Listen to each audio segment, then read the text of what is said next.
The night Elon Musk almost lost everything. Imagine losing everything in one single day. Elon Musk faced that exact cliff edge in 2008. His two main companies, Tesla and SpaceX, were both teetering on the brink of collapse. Tesla Motors was burning through cash with its Roadster production challenges. It needed $40 million to stay alive. SpaceX had suffered 3 consecutive failures of its Falcon 1 rocket. 3 failures. This was utterly devastating. Funding for both ventures was drying up at an alarming rate. Musk himself was down to his last few $1,000,000 after his divorce. It was December 2008, and a critical deadline loomed just before Christmas. He had just $35 million remaining and poured it all into Tesla. He basically risked everything he had left. The financial crisis was hitting incredibly hard. Nobody wanted to invest into risky startups. But then a last-minute funding round for Tesla closed. It was a complete miracle. SpaceX also secured a crucial NASA contract for $1.6 billion just days later. It was a very close call. His future literally hung by a thread that entire year. Many people thought he was finished. The ruthless rebranding of Mark Zuckerberg, trillions of dollars vanished in a swift strategic pivot. Mark Zuckerberg faced relentless public scrutiny after high-profile controversies. His social platform rebranded to Meta Platforms Incorporated. This move distanced itself from a decade of data privacy breaches and content moderation failures. Over $10 billion annually poured into a nascent metaverse.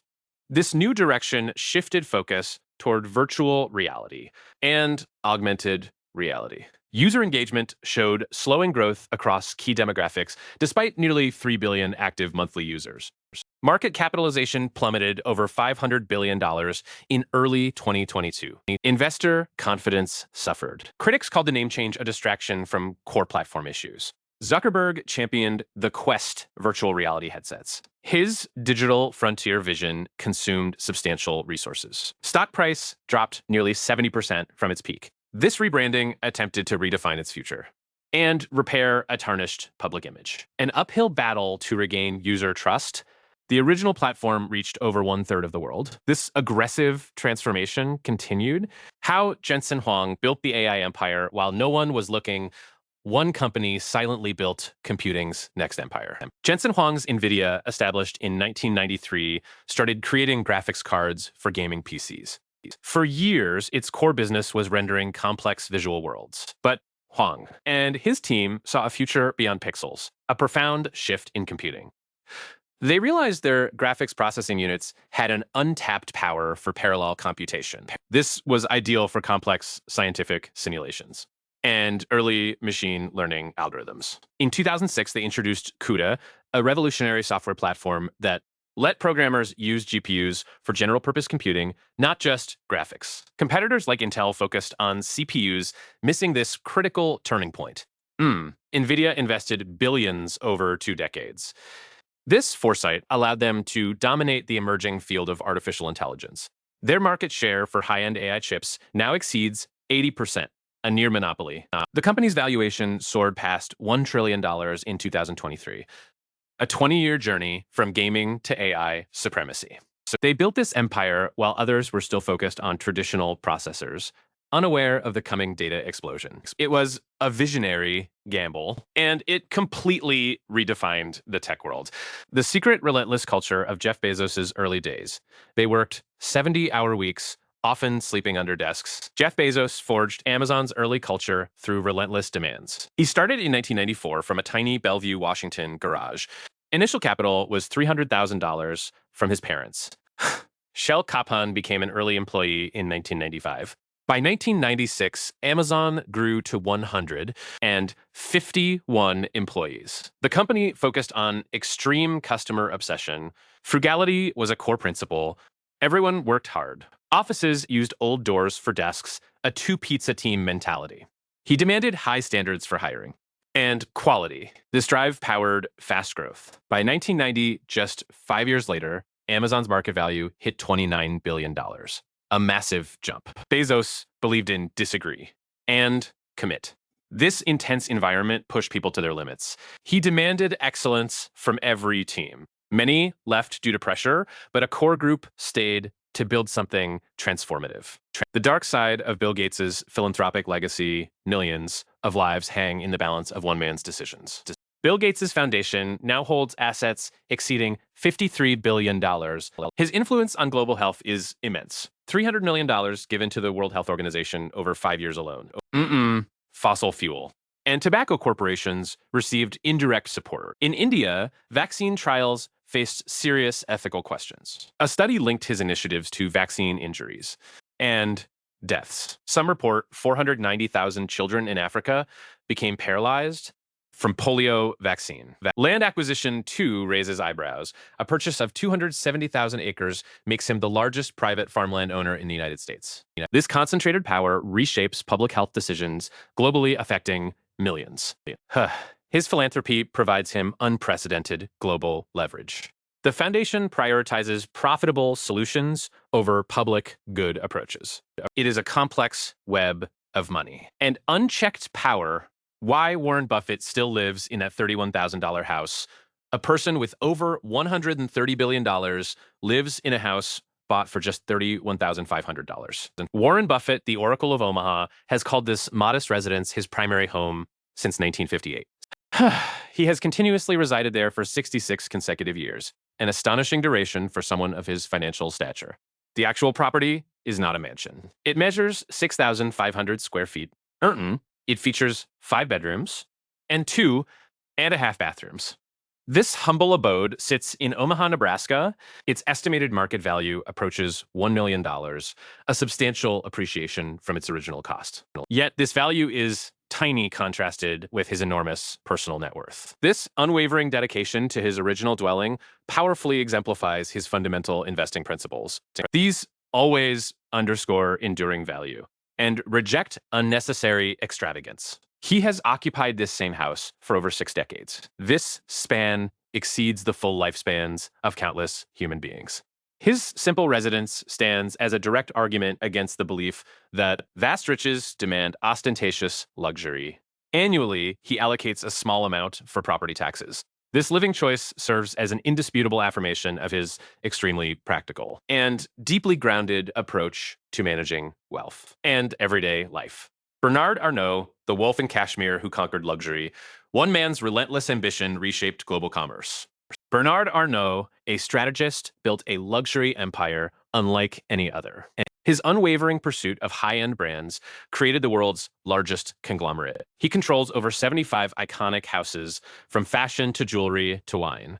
Louis Vuitton, Fendi, Dior, Tiffany, and Co. are just a few. This enterprise generates annual revenues nearing 100 billion euros.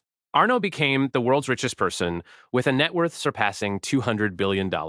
He acquired Bussac Group in 1984, which owned Christian Dior. In 1987, he merged Louis Vuitton and Moet Hennessy to form LVMH. His business tactics earned him the nickname the Wolf in Kashmir. He is known for aggressive takeovers and complete control. His vision profoundly shaped the luxury market. He grew his wealth by nearly $50 billion in just 2 years. This showcases his financial power and strategic genius. He transformed how luxury is perceived and sold globally. His strategy involves absolute ownership, vertical integration, and brand exclusivity. He remains a truly unparalleled titan of industry. How Sam Altman manipulated his way to the top of OpenAI. He got fired then, reinstated in just 5 days. Sam Altman certainly showed his influence at OpenAI. The board voted him out on November 17th, 2023. This shocked many, even Microsoft. Microsoft invested $10 billion. The nonprofit board felt he was not candid. 4 board members had deep concerns. They wanted to uphold the nonprofit mission.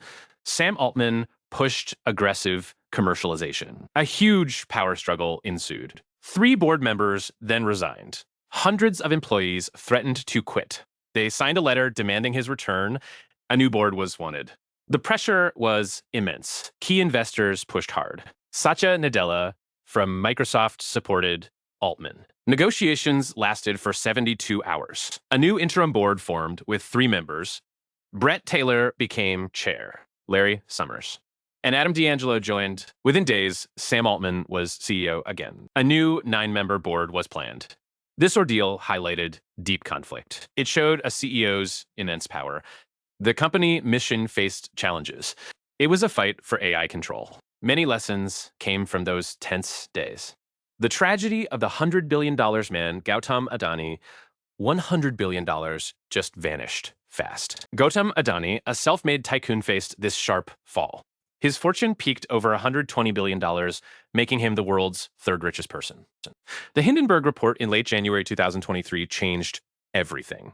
It accused his Adani group of stock manipulation and accounting fraud. Shares of Adani Enterprises, Adani Green, and Adani Ports plummeted without mercy. Over 60% of his personal wealth disappeared in mere weeks. Roughly $60 billion was erased from his net worth.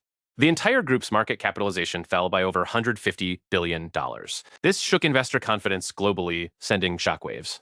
Adani, who began as a commodities trader, built an empire spanning ports power and infrastructure over decades. He battled the allegations vigorously, claiming them baseless. His companies faced immense valuation drops within a very short span. It was an unprecedented financial blow for him, a man once poised for even greater heights. He started his trading firm in 1988. The group now has 7 listed entities. Their total debt reached over $23 billion by March 2023. The stock crash impacted millions of small investors. Recovering trust takes a long time. Peter Thiel's obsession with living forever. Many dream of living forever now. Some billionaires are actually trying. Peter Thiel believes death is a solvable problem, not an inevitable fate. He has committed hundreds of millions of dollars into radical life extension research. His personal mission is to extend human lifespan far beyond 100 years. Thiel sees aging as a treatable disease, a technical challenge to overcome. He has invested in numerous biotech companies working on anti-aging solutions. One area of interest is parabiosis, the idea of transfusing young blood into older bodies. This concept, however, faces significant scientific skepticism. He poured $35 million into Unity Biotechnology, a company aiming to eliminate senescent cells. These zombie cells contribute to aging. Thiel also supports the SENS Research Foundation, which focuses on repairing cellular damage that causes age-related diseases. He has expressed deep interest in cryonics, a process of freezing bodies after legal death for future reanimation. He funded the Methuselah Foundation with millions of dollars, a group dedicated to extending healthy human lifespans. His investments span a wide range of cutting-edge longevity sciences, from genetic engineering to regenerative medicine. He wants humans to live not just to 100, but for many hundreds of years. This relentless pursuit redefines what is possible in human longevity. His influence in the biotech sector is immense.